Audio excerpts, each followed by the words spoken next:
ಮಂತ್ರಾಲಯ ಎಂದರೆ ಶ್ರೀ ರಾಘವೇಂದ್ರ ಸ್ವಾಮಿಯವರ ಪವಿತ್ರ ಕ್ಷೇತ್ರ. ಪ್ರತಿದಿನ ಲಕ್ಷಾಂತರ ಭಕ್ತರು ರಾಯರ ದರ್ಶನಕ್ಕೆ ಇಲ್ಲಿ ಆಗಮಿಸುತ್ತಾರೆ. ಇಂತಹ ಪವಿತ್ರ ಸ್ಥಳದಲ್ಲಿ ಭಕ್ತರಿಗೆ ಶಾಂತಿ, ಸ್ವಚ್ಛತೆ ಮತ್ತು ವ್ಯವಸ್ಥೆ ಸಿಗಬೇಕು ಅನ್ನೋದು ಎಲ್ಲರ ನಿರೀಕ್ಷೆ. ಇತ್ತೀಚೆಗೆ ನಾನು ಕೂಡ ಮಂತ್ರಾಲಯಕ್ಕೆ ಭೇಟಿ ನೀಡಿದ್ದೆ.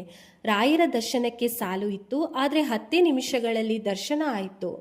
ದರ್ಶನದ ನಂತರ ಊಟ ಕೂಡ ಸಿಕ್ತು. ಇದು ಒಂದು ಒಳ್ಳೆ ಅನುಭವ ಅಂತಲೇ ಹೇಳ್ಬೋದು.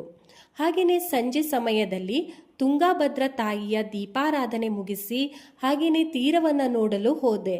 ಅಲ್ಲಿ ಇರೋ ಪರಿಸ್ಥಿತಿ ನೋಡಿ ತುಂಬ ಬೇಸರ ಆಯಿತು. ನದಿ ತೀರದ ಬಳಿ ಅತಿಯಾಗಿರೋ ಕಸ, ಪ್ಲಾಸ್ಟಿಕ್, ಬಟ್ಟೆ ಎಲ್ಲಂದರೆ ಅಲ್ಲಿ ಮಲಮೂತ್ರ ವಿಸರ್ಜನೆಯನ್ನು ಮಾಡ್ತಾ ಇರೋದು ನೋಡಿ ಇವುಗಳೆಲ್ಲ ಪವಿತ್ರ ಸ್ಥಳಕ್ಕೆ ಸಿಗೋ ಗೌರವನ ಅಂತ ನನಗನ್ನಿಸ್ತು. ದೇವಸ್ಥಾನದ ಆಡಳಿತ ಮಂಡಳಿಗೆ ನನ್ನೊಂದು ವಿನಮ್ರ ವಿನಂತಿ. ಇದು ಆರೋಪ ಅಲ್ಲ, ನನ್ನೊಂದು ಅನುಭವದಿಂದ ಬಂದಿರೋ ವಿನಂತಿ ಮಾತ್ರ. ಮಂತ್ರಾಲಯದಂತಹ ಪವಿತ್ರ ಸ್ಥಳದಲ್ಲಿ ಸ್ವಚ್ಛತೆ, ಶಿಸ್ತು ಮತ್ತು ಮಾರ್ಗದರ್ಶನ ಅತ್ಯಂತ ಮುಖ್ಯ. ಸುರಕ್ಷತೆ ಅಂತ ಹೇಳಿದ್ರೆ ಪೊಲೀಸ್ ಕಾವಲು ಮಾತ್ರ ಅಲ್ಲ.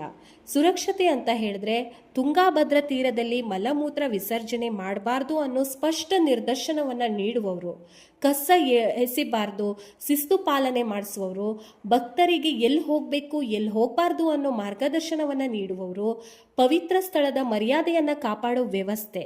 ಈ ರೀತಿ ಮಾರ್ಗದರ್ಶನ ಇಲ್ಲದೇ ಇದ್ದರೆ ಯಾರೂ ಕೂಡ ಅವರ ಇಚ್ಛೆಯಂತೆ ನಡ್ಕೊಳ್ತಾರೆ.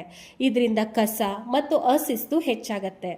ಇನ್ನೊಂದೇನೆಂದರೆ ಶೌಚಾಲಯದ ಸಮಸ್ಯೆ. ಉಚಿತ ಸಾರ್ವಜನಿಕ ಶೌಚಾಲಯಗಳ ಕೊರತೆ ಇತ್ತು.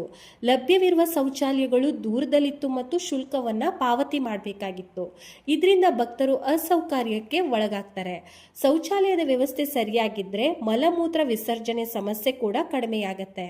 ದೇವಸ್ಥಾನದ ಆಡಳಿತ ಹಾಗೂ ಸಂಬಂಧಿತ ಅಧಿಕಾರಿಗಳಿಗೆ ನನ್ನೊಂದು ವಿನಂತಿ ಏನು ಅಂತ ಹೇಳಿದ್ರೆ, ತುಂಗಾಭದ್ರಾ ತೀರದಲ್ಲಿ ನಿಯಮಿತ ಸ್ವಚ್ಛತಾ ಕಾರ್ಯಗಳನ್ನು ಮಾಡಿಸಬೇಕು. ದೇವಸ್ಥಾನದ ಸುತ್ತಮುತ್ತ ಉಚಿತ ಅಥವಾ ಕನಿಷ್ಠ ಶುಲ್ಕದ ಶೌಚಾಲಯಗಳನ್ನು ನಿರ್ಮಾಣ ಮಾಡಬೇಕು.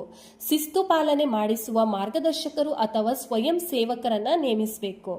ಕಸ ಹಾಕಬೇಡಿ, ಮಲಮೂತ್ರ ವಿಸರ್ಜನೆ ಮಾಡಬೇಡಿ ಅನ್ನೋ ಸ್ಪಷ್ಟ ಫಲಕಗಳನ್ನು ಎಲ್ಲ ಕಡೆಗೂ ಹಾಕೋದ್ರಿಂದ ಸ್ವಚ್ಛತೆಯನ್ನು ಕಾಪಾಡಬಹುದು.